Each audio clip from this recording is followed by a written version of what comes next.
साथियों नमस्कार, मैं हूं पंकज उपाध्याय। आप देख रहे हैं अनंत वक्ता। पिछली एक सीरीज बातें माननीयों की में मैंने एक स्टोरी किया है, आपको याद होगा, वो वीडियो आई बटन में है। भूपेश चौबे जी की। भूपेश चौबे जी सोनभद्र 401 नंबर विधानसभा से वर्तमान विधायक हैं। इसके पहले भी विधायक रहे हैं। 10 साल तो सीधे सीधे आप विधायक हैं। आज दिल्ली में उत्तर प्रदेश भवन में हम लोग हैं। चौबे जी हमारे पुराने संपर्की हैं। हमने सोचा कि आपके लिए कुछ सवाल ही इनसे कर लें। चौबे जी, स्वागत है कार्यक्रम में आपका। नमस्ते पंकज जी। कितना बदला है, कितना बदल पाए हैं उस विधानसभा को?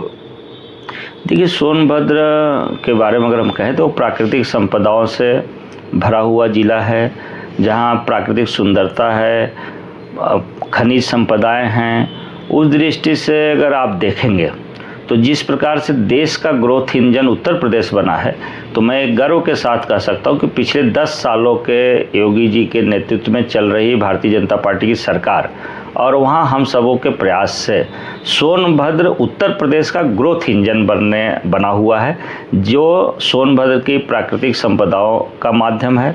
वहाँ की इंडस्ट्रियाँ हैं, वहाँ के ग्रामीण परंपराओं, आदिवासी परंपराओं का उत्कृष्ट प्रदर्शन है जो राष्ट्रीय स्तर पे हो रहे हैं। तो वहाँ पर्यटन केंद्र बन रहा है।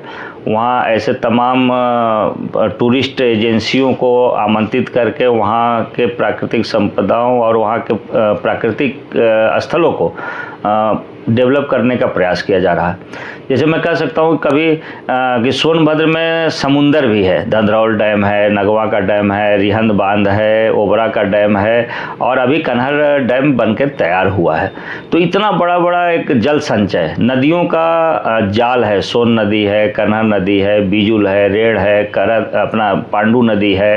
वहाँ पे अपना जो एक पुराना परंपरा जो आदिवासियों से जुड़ा हुआ है, वह पूरे राष्ट्रीय स्तर पे उसकी ऊंचाई मिल रही है। तो मैं कह सकता हूं कि सोनभद्र का सर्वांगीण विकास आज 10 सालों में हो रहा है, उसकी पहचान बदल रही है।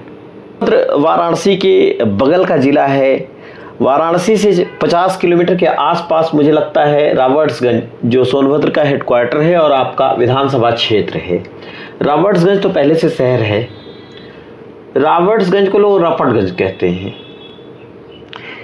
यही पहचान बदली जा रही है कि रावर्ट्सगंज को अब सोन नदी के नाम पे बना हुआ सोनभद्र नगर के नाम से जाना जाएगा, जिसका प्रस्ताव भी हमने दे रखा है और वो जल्दी ही स्वीकृत होकर के अब रावर्ट्सगंज का नाम सोनभद्र नगर होगा, क्योंकि वहाँ रेलवे स्टेशन का नाम सोनभद्र नगर हो गया, पोस्ट ऑफिस का नाम सोनभद्र नगर हो गया, नगर पालिका भी सोनभद्र लिखा जा रहा है। बस केवल कागजों में अब वो रावर्ट्सगंज है, जो गाँव की बोलचाल भाषा में रापटगंज कहा जाता है, लेकिन अब वो सोनभद्र नगर के नाम से जाना जाएगा जल्द ही। जी, सोनभद्र में पर्यटन की जिन संभावनाओं पे आप बात कर रहे हैं, उनके लिए आपके द्वारा क्या प्रयास किए गए हैं और सोनभद्र में जो पर्यटन स्थल हैं वो कौन कौन से हैं, जिसे बाहर के दर्शक, बाहर के पर्यटक वहां जाके एंजॉय कर सकते हैं? देखिए, सोनभद्र में पर्यटन की अपार संभावना है, जहाँ प्राकृतिक संपदाएं भी हैं, जंगल है, जल है और एक प्राकृतिक छटाओं से भरा हुआ जिला है।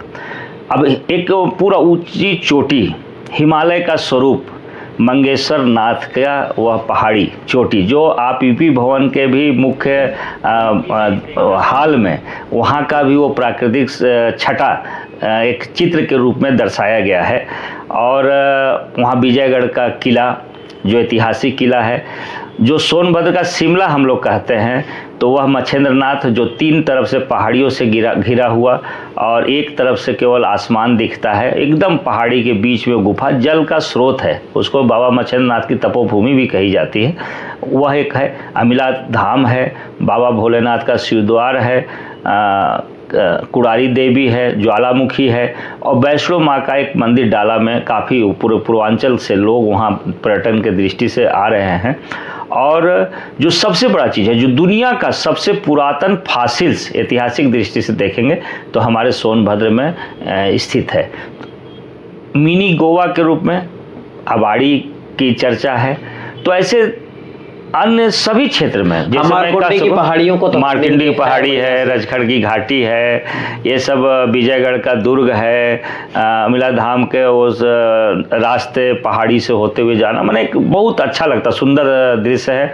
मैं कह सकूँ कि सोनभद्र में समुंदर भी है, सोनभद्र में हिमालय भी है, सोनभद्र में गोवा भी है, इसलिए सोनभद्र पर्यटन की दृष्टि से एक महत्वपूर्ण जिला है। बनारस से 50 किलोमीटर दूर पे है। तो ऐसे प्रयास हम सबके द्वारा हो रहे हैं कि बनारस में जो टूरिस्ट आते हैं सोनभद्र तक आवें। और एक जो बड़ी विशेषता है कि टूरिस्ट को प्राकृतिक चीज़ें देखना अच्छा लगता है, जल का जहाँ स्रोत हो वो अच्छा लगता है। तो बरसात के दिनों में जहाँ अन्य सभी जहाँ जल का स्रोत है, जहाँ पर्यटक जाते हैं, तो बंद हो जाता है बरसात के दिनों में। सोनभद्र की विशेषता ये है कि सोनभद्र में बरसात के दिनों में ही वो पर्यटन के वो जल स्रोत चालू होते हैं। जहाँ पर्यटन पे पाबंदी हर जगह होती है, वहीं सोनभद्र खिल जाता है बारिश के दिनों में। जी, तो बारिश के दिनों में मैं सभी पर्यटक से आग्रह करूंगा कि सोनभद्र में आए और वहाँ के प्राकृतिक छटा को देखें और उसका आनंद उठाएं। निसंदेह भूपेश जी से मेरी आज भेंट हुई है। इस पहले वाली वीडियो में भी हमने उनसे कहा था कि एक व्यक्तिगत साक्षात्कार करेंगे, अभी भी वो पूरा नहीं हुआ है। कैसे हम लोग बैठे थे और हमारी ये अनंत वक्ता ब्राह्मण कोश आपको भेंट करना था, इसलिए हमने ये वीडियो शूट किया। लेकिन इनसे एक पॉडकास्ट बाकी है, वो हम करेंगे। भूपेश जी सच में राजनीति के धुरंधर हैं। तो राजनीति के धुरंधर का धुरंधर समाज के धुरंधर सीरीज के अगले एपिसोड में इन्हीं से बात करेंगे। तब तक बने रहिए, बहुत ध्यान से रहिए। धन्यवाद, नमस्कार भूपेश जी। नमस्कार। धन्यवाद पंकज जी।